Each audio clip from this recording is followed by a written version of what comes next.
Hello all, and welcome to part 2 of Sunday Q&A. I should point out that these things are also available on a podcast. If you type Pete the Courier Driver into, I'm on Audible, I'm on Apple, I'm on Spotify, Deezer, I think, something else. So if you want to catch it earlier, you can, and also you can do it when you're driving. So if you just really want to listen to the questions, you really haven't got 25 minutes to waste looking at me reading questions, crack on. Also, before we go on, I did say that yesterday I was going to cover the Sunday, and I didn't cover it yesterday. So I pulled a mega Sunday. I went up to Liverpool, came back, went to Farnborough Air Show, pulled a mega Sunday. There's a video coming out, not this Friday. This Friday is Pimp My Ride, but it's coming out in the next couple of weeks because it'll be a long one. The point being, I thought I'm going to have a mega week. I've got MOT on the truck. I've got to sort my mate Richard out. I've got the kid's birthday. I've had to MOT the car, all that kind of stuff. And I went and I had a cracking Sunday and Monday. Then Tuesday, I got to site. The fork truck driver, I got there at 8. The fork truck driver, they'd called in with COVID. We couldn't get it loaded until 9:30. I rang him in. I said, look, I've been on site for 2.5 hours. You get an hour free, so you're looking at an hour's waiting time. We charge £50 an hour. Bloke said, I can't pay that. We pay 30. I went, what? On an 18-ton truck? So I sat there for 2.5 hours for an extra 60 quid, which meant I lost my job home out of Birmingham. I'd done my day in there. Wednesday was good, but the hangover from Wednesday got into. I dropped off in Cambridge on the Thursday morning. Coming back from Cambridge, I got another job. Milton Keynes going up the Derby way. Drove pretty much from St Neots to 5 minutes away from Cambridge. They rang up and cancelled. That was like an hour's drive. I went, you've got to give me a cancellation fee. The bloke said, I'll see what I can do, and then sent it through with nothing. But they're a regular punter, so I can't really kick them. And then on the Friday, got up to do my job, went to collect it, looked at it and went, Tim's doing this. Rang in the office, and due to like a breakdown in communication, which probably came about with the fact that they've just been on holiday, I lost my job on Friday. So I ended up doing a little job from Milton Keynes to Hatfield, which wasn't bad, but one job and home, and not the most lucrative in the world, and actually ended up last week on less money than I did the week before, despite the fact I just basically went up. I pulled a 14-hour day on Sunday. The moral of this story is, you never get to keep it. Just because you think, oh, I'm ahead of the game, Monday and Tuesday have been brilliant, or this is going to be a fabulous week. No.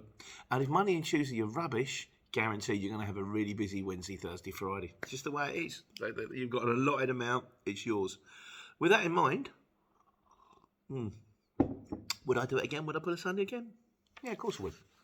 Because there's no guarantee that Tuesday, Wednesday, Thursday, Friday would have gone wrong. And if it had gone right, it would have been great. Still, we will get by.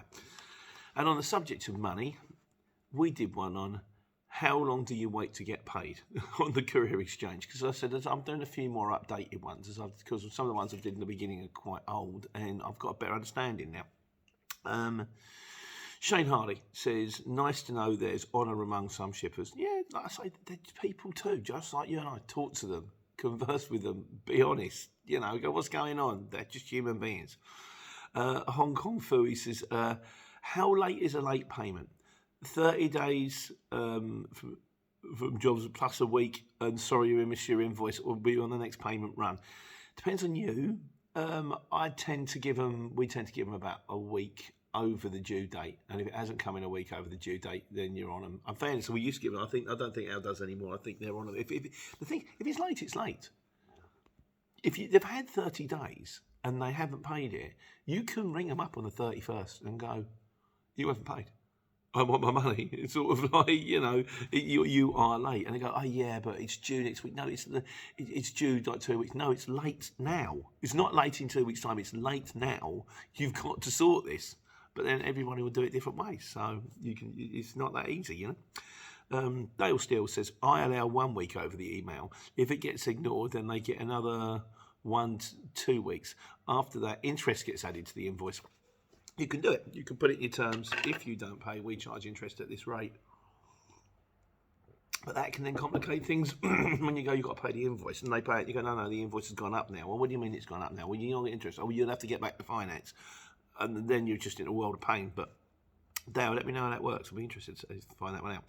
Steve at SDC Services said there are loads of great shippers out there. Some differ from others. Some don't pay. Some pay straight away and use this as a carrot and stick to get cheap rates. But as I said, there's a lot of great shippers out there. Yeah, you'll work out which are the good ones. I worked out very quickly. I worked a lot for Ben. I worked for my mate Simple Brian, and done a lot of work for Scott at the time. It's Simon now because Scott ran the vans and Simon runs the trucks. But I knew that these guys, they were good as gold. They were going to give me decent rates, and I wasn't going to have to wait too long, which is lovely. TC Services said, I personally don't think there should be any excuse for late payment unless they call you to explain. I agree with you. They want us to turn up on time and deliver it ASAP. Now, if we collected the job and then delivered it the next day without telling them, we'd all get bad feedback, and then they'd never use us again.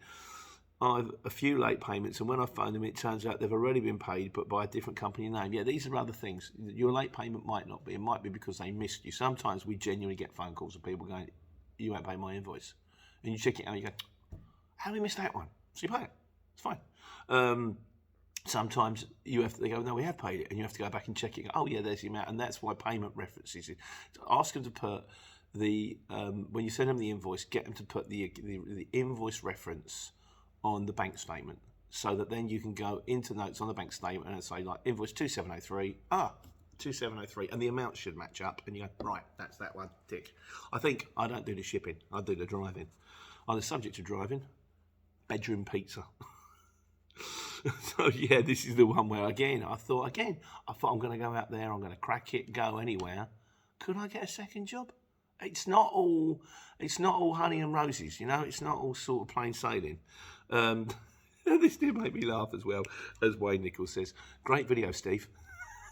Yeah, poor old Gary. He was the guy there who's been calling me the wrong name for the last 3 months. So, Karen9176. He says, all right, Dave. Do you know my name's Rodney? You do know my name's Rodney, don't you? Why do people call you Dave then? And Steve at SDC Services. So I always want to be called Pete. I always want to be called Steve, so it's fine. Mark Vanguard, he said, I just bought a newish van. I also had free crossings for a month. Yeah, because I'm still getting free crossings every time I go over on the 25, because the lorry is still registered as the previous owner. It's not costing them a fortune. I don't think it's dear. I think it's £3. And I don't go over often. And if they ever point it out to me and they say, you owe me 18 crossings, I'll go, fine, I'll write you a check, I'll give me your bank details, I'll put it in, but I can't change it on the computer system until they knock the lorry off. They haven't noticed yet, so an argument can be made, I could ring them, but I haven't got their phone number. Vanguard said, I just bought a newish van. I've also had free crossings for a month until they realised I never got the letter. I used to check and see if I could put my auto pay before going over. Finally, it let me. Yeah, you can do that. Alternatively, if you get the letter and you go, look, I've been trying to do this for ages, and they go, yeah, okay, just pay it, and then we'll give you just pay what you owe us, and then we'll set it up for the future. I think they're aware of the situation. I don't think I'm the only one. Godzilla said, I'd not pulled into services, 2 hour waiting before paying. Plus, if a job comes in, it's sod's law, it's going in the other direction. This one describes perfectly how it's going for me. Job in the morning, but nothing in the afternoon. Yeah, it does happen sometimes. I'm kind of lucky where I live, in the fact that there's a reasonable amount of work, and also I try to be clever about where I'm going to. So I know that if I pick up in Dunstable and it's going to Bristol or going to Lincoln, I'm going to quote more money than if I pick up in Dunstable and I'm going to somewhere like Derby or Sheffield, even though the miles might be the same. So I think Sheffield, got a chance of getting out. Lincoln, Bristol, never get anything out of Bristol. I always suffer on the M4 corridor. And Lincoln, we're just going to pick up the potatoes. That's not fair, there is stuff coming out of Lincoln. Carrots. I actually quite like Lincoln, we've got family up there. Yeah.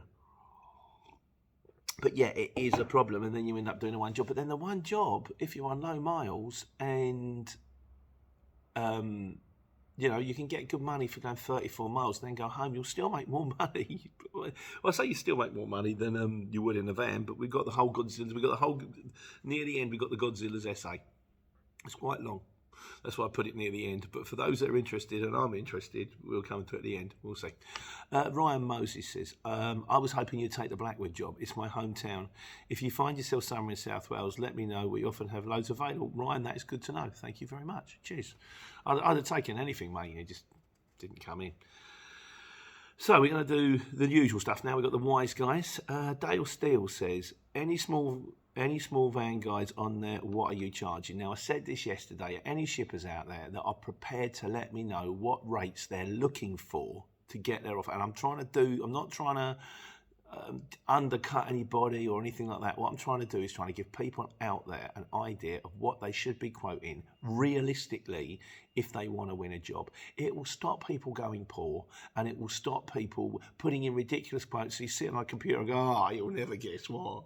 This guy's just quoting £300 for Luton to Dunstable. Hey! I'm trying to get rid of all of that. We're trying to get an idea of, it's just an honest day's work for an honest day's pay. This is what the shipper's going to get. This is what you can expect out the other side of it. If you quote within these bandwidths, you should be okay. That's what we're driving at here. Work or it won't, but I am going to, I know I've got a little thing together, but a bit more information before I do it would be handy. Fahir Khan says, courier operator's license. Do you need a license to collect food from one company and deliver to another company in the same day? No, you don't, because I've done it many times. I've delivered food, I've delivered alcohol. In fact, I often take pallets of I've done crisps, I've done sweets, I've done all that kind of stuff. And I've done it in a Luton, I've done it in a lorry, I've done it in a 7-ton, I've done it in an 18-ton.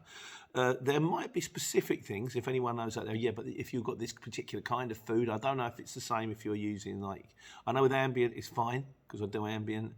Which is that kind of, it's like, it goes in the fridge, but it's okay. It's ambient, I think. Get it there quick type thing, or, it's cans of Coke, I think is ambient. I'm not sure. But, things like crisps, they go in your cupboard. Ambient is something that goes in the fridge. And then you've got frozen. Frozen might be different. You might need a license frozen. Again, if I've got that wrong, and I usually have, you can all put me right. But no, and the short answer is, mate, you do not need a license to deliver food. It might be also different if you're doing Uber Eats and stuff like that, but I don't believe so. So a bit more information, guys. That's why I put it on the wise guys. They will let me know what the crack is, and I shall pass it on to you for here. For home, sorry. And Zip Zap says, has anyone had to open the curtains and secure in high winds, like it says in the CPC case studies? I'm learning all the stuff. I've never had to do it. Anybody? Let me know. I imagine it wouldn't be that tricky. You just tie the curtains right back, open them right back, get your ratchet straps from out the back, loop them round where the door is and stuff like that, ratchet it right up. That'd be interesting to know. One day it might get caught out. So once again, one out to the wise guys. Do you need a license to deliver food? I don't think so. What are the vans charging? And has anyone ever had to secure their curtains open in high winds? Right. Now the miscellaneous. Ian Merrick says, afternoon, Pete. A bit of an off but important topic update. Big Beardy did an item on avoiding being overloaded a while ago. The reach weight control portable vehicle scales, £219, still coming out as the best option on eBay. I wrote to my MP and asked why there aren't weight management systems not mandated in van manufacturing, considering how many times I see overloaded vans prosecuted in police Facebook groups. He passed it on to Grant Snaps for the moment, and unsurprisingly, the government thinks that visual driver checks on weighbridges are still sufficient systems. Yeah, I'm not sure about that. Some manufacturers have included already. Ford Transit Combi add $13.50. You can put scales on your Ford Transit Combi for $13.50. Ouch. And they're not considered accurate enough by the DVSA. Say the motors. Maybe it's to do with the accuracy of the scales. So the motor manufacturers and traders. Yeah. You can put scales on if you want to. I think you can normally tell by looking at the springs. I mean, it's not brilliant, but happy springs, good. Sad springs, bad. Springs like that, that's good. Springs like that, that's not good. And also you can tell when you get pulled off. Like, Jesus, this is heavy. And if you're in any doubt, the best thing to do is to take it to the nearest available weighbridge. And if it's heavy, take it back. It's not.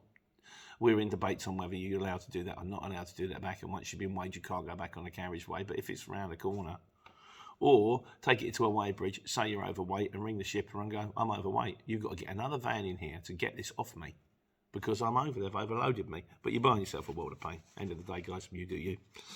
The Holy Quran says, hello, man. How are you? I hope you're well. How much can I make if I work 12 hours per day? If only it were that simple. We've done this one before. I'll probably do you. There is a video out there. But it's probably a bit out of date because I'm trying to update them all.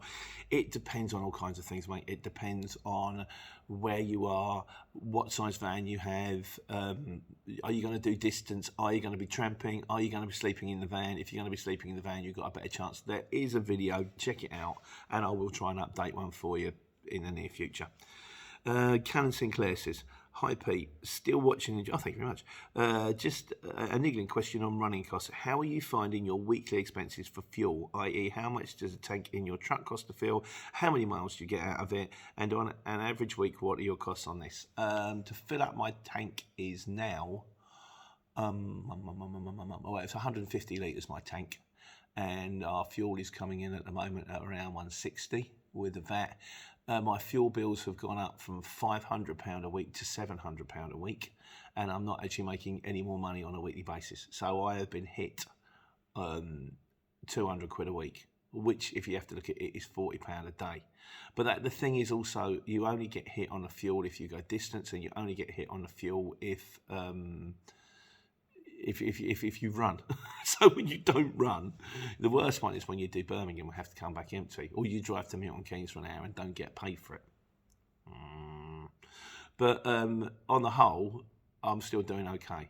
There was room for manoeuvre, and it is still doing okay. I do, like I say, I do quite more now on jobs going into the middle of nowhere, and we do try and hang out for a price. We don't tend to launch now for under 250 quid if we can help it. And there's enough work on there that we don't have to. And hopefully what you'll get, what we had for a little while before the lockdown, no, it's during lockdown because we've done the trucks after lockdown, but what we had for a little while was Milton Keynes to Northampton, then sit in a bay for 2 hours, then Northampton to Milton Keynes, sit on a bay for 2 hours. But you get the money because you're sitting there, and then you've got no dead miles, very little fuel, but still a decent wage. It's okay, but that's the bottom line. It's cost me 200 quid a week. Best time of my life said, recommend which van? Medium wheelbase, long wheelbase, high wheelbase van. We've done one on what's the best van to run on the CX. At the end of the day, it comes down to your personal preference. I am going to try and do you an updated video on how much it's going to cost, what you should bid. But, it's down to you, mate. I tend to find that the van finds you. East Sussex Biker says, are you charging for one way, or do you get return jobs if possible? No, it's one way. That's the way it works. It's kind of a backload site. The idea being that you have your own customer who takes you from where you live, say Dunstable to Derby. Then when I get to Derby, I get a job from. I don't know anyone in Derby because I don't run Derby every day. I run Derby once, I don't know, twice a week or something. So you can't go. I can't do a regular job for you, but you get to Derby, go, yeah, I'll take that back for you for this money, and that's the way it works. He also says, I'm a biker doing courier work for 18 months. Then I stopped. I was working for a company, but self-employed. Can I use the CX as a bike courier? Have a link to the CX. I wouldn't recommend it. There are certain things that don't really crop up very often, like specifics like flatbeds, fridges. They come up, high-abs, Moffats. They do, and if you're the right man in the right area, you'll get good money for it. Bike jobs don't come up very often on the CX. Sorry to give you I know it's probably not the news you're looking for. If you want to join the CX, just write Courier Exchange into Google. It's all over there. But I think you would probably find that the money it costs you to join the CX is probably the money that you might make out of it. I wouldn't put it down. If you've only got a bike, I'd say no. Michael Taylor says, I've got a 2003 Luton Transit. Would this be suitable for work on the Courier Exchange, or is it too old? No, we did one on old vans. And it's not really the old age of the van. It might put off maybe one shipper in 20, maybe. But as long as your van is tidy, my mate Ken, I said, it's got a van that's 2004, and it's, no, it's not 2004, it's a 2004 plate. It's like a Euro 4, but it's immaculate. I drove down the road the other day and there's like a Chevy 69 going down there. It looks like it's just rolled off the production line because obviously the guy's got a classic car, he's taking care of it. You're not going to go, well, that's that tatty old car, are you? You just go, wow, look at that. It's like wider than most cars are long. But yeah, it's not the age. Although the age will put off some people, it really is the reliability and the look of the van. As long as your van is clean and presentable and you're clean and presentable, shouldn't be a problem. Crafty one says, "Hi Pete, he said, I've got a medium wheelbase Renault Kangoo, smaller van. Can I charge medium wheelbase money? Keep up, though, thank you.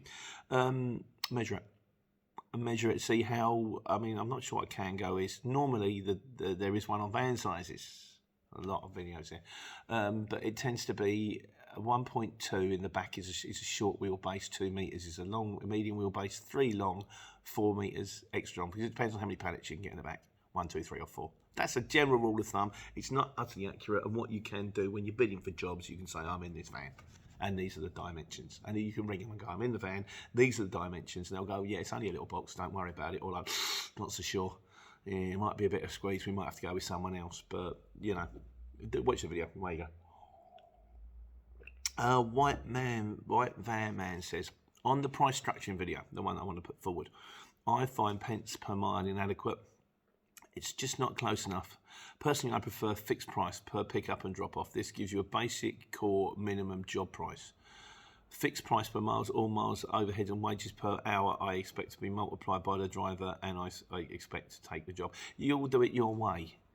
I mean, there's got to be a price per mile, because you can't charge for minimum. You can't just charge a price for a job, because one might be going from Dunstable to Luton, one might be going from Dunstable to Newcastle. It does have to be factored in, but everyone does it their way. So, right, we're coming on to trucks now, and this will take us neatly into the Godzilla essay. A couple first. Longfinger says, the in-app truck has all the truck stop facilities. I have got it. I've never used it. I should check it out. And Steve Campbell is currently, he says, I'm driving a 2011 DAF LF55 18-ton curtain sider with a brilliant tail lift. It's huge. I do like them. The cantilevers, I assume that is the one that takes up the whole of the back of the truck. So when it comes down, it goes like that. It's like you've got an extra truck to play with. But I like the idea of it. I've never used it. He says he's got an electric pump truck with a huge 8-foot long tail lift platform. He said, I'm like a teenager. It's a dream come true. I don't have any back doors, but it does make life a lot easier. Good luck, Steve. So I just want to fill you in on what's going on now with Godzillas, which is because Godzillas have jumped into a truck. And then I think he's jumping out very quickly, which is a shame. But he says, right, me again. He says, so why am I not keeping the truck? Well, the overheads on keeping a truck are large if it's not being used. Your basic £300 a month parking, $360 transport manager, $300 on insurance means I need to do 500 quid's worth of work to break even after fuel every week. So that's a bad start to the week. If I owned a van, I could use it for work, and when I'm not, I could use it as a courier vehicle. You could also use it as a personal vehicle, I assume. Overheads would be no parking, no transport manager, and insurance is the same as anything else, so nothing else extra. I would guess it would kick me for 25 quid a month in goods in transit, but little else. Yeah, obviously the exes on running a van are much lower than running a truck. We've come into this before. There's money in trucks, but trucks aren't involved. So, as also used as a private vehicle, it would cost me almost nothing, as I'd be in a rare place and being able to run, park anywhere, going in, you can go into multi-stories if you're in a little van, no overheads. The refueling work requires me to cover others when they're sick and have time off. My friend picked up 72k one year off the back of not turning away any work. Well, that's not to be sniffed at. So I can basically, that's the bottom line with this one. Now the fun part, finding a worthy van. Jesus, website's a minefield. Being honest is quite refreshing. The ability to cherry pick jobs and not stress about earning a crust will be nice. I suppose that's the thing. You've got a regular job paying your regular income, and then you've got a little van where you can take stuff on the side should you want to. The ability to quote high on no return jobs and make a day out of it also really appeals. Al's done that. Al's got Milton Keynes to Wales. He's quoted back in the day, he's quoted a big Luton money. It was the only job that we needed doing, paid it. So I drove to Wales, drove back. He said, I used hardly any diesel. These are the engine. He said, the engine on the new vans, you can fit them on like a piece of A4 paper. It's all turbo. Boom, there and back. And speedy, no problem. An argument. And also if you're going to, yeah, so mate, I understand. Thanks for filling me in. He's also, we got a truck comparison here. Having fun this week, you've driven the Volvo SL240, the DAF LF250, and a MAN 419k, all 18 tonne. The MAN was the nicest interior by far. Fixed bed is nice, but it has a sea of poor quality switches. Can't forgive the awful radio. Medium wave, long wave, shortwave. Who uses shortwave? I use DAB. I use it on my phone. I just basically got the phone to. I've got a Bluetooth adapter that fits in the cigarette lighter. Tune the radio FM into like 87.5. And then the phone goes to the Bluetooth adapter. The Bluetooth adapter goes to the radio, and I've got decent DAB radio because the radio on his phone, the pickup on this phone has got to be better than any DAB radio you're going to get. Sometimes the Bluetooth adapter and thing doesn't talk to the radio a little bit, but it's very, very, very short-lived. The same for the man. Why? Oh, yeah. So why is the handbrake behind you? I've thought that in depth. Why is the handbrake behind you? Volvo 2-cup holders, easy to use but boring. Sorry, DAF gets last place. Seats are all good or bad as each other. The volume can give you a headache, but it's okay. The seat's hard to adjust but comfy. The DAF rubs against the or something. Yeah, Volvo smashes. So that's kind of the thing on trucks. He says. Right. I'm going to cut, yeah. Okay, mate, I'm pleased you're out there. I'm pleased you're doing the thing. He says, and also there was one that came after this. He said, a slight update in my unusual world. The dream job of sitting there doing nothing for 40 grand a year refueling is quiet. Very, very quiet. I've been informed on the grapevine the job's mine and yet to hear anything. It is a concern. However, also I'm being offered another role that I'm taking, test driver, but this time with electric trucks. Everyone knows they're coming, so it looks like I'm first in line to access all the good and bad points, and that will be interesting to find out how it goes. Because it'll go space age with electric trucks. So that's the Q&A. I think we're caught up now. I've caught up on all the questions. I'll try and keep up. We should do one a week now. So we're looking at one Q&A on the Sunday, probably one courier exchange related video at the beginning of the week, which will be, some of them will be updated and some will be some new points which I haven't covered, and I'm going to try and do some life on the road. I hope that fits in well with you guys. Like I say, the questions out there this week were, do you need a license to deliver food? How much are we charging per mile? That will help me. Or, well, what are shippers looking to pay per mile in vans? And there was another one, wasn't there? What was the other one? And oh yeah, has anyone had to secure curtains in high winds? In the meantime, I hope you're enjoying the sunshine. It's crazy, crazy hot. By the time this has gone out, I've done my MOT this morning. Fingers crossed it went through. I'll let you know next week. And if it has gone through, that's going to give me the opportunity to take care and take money.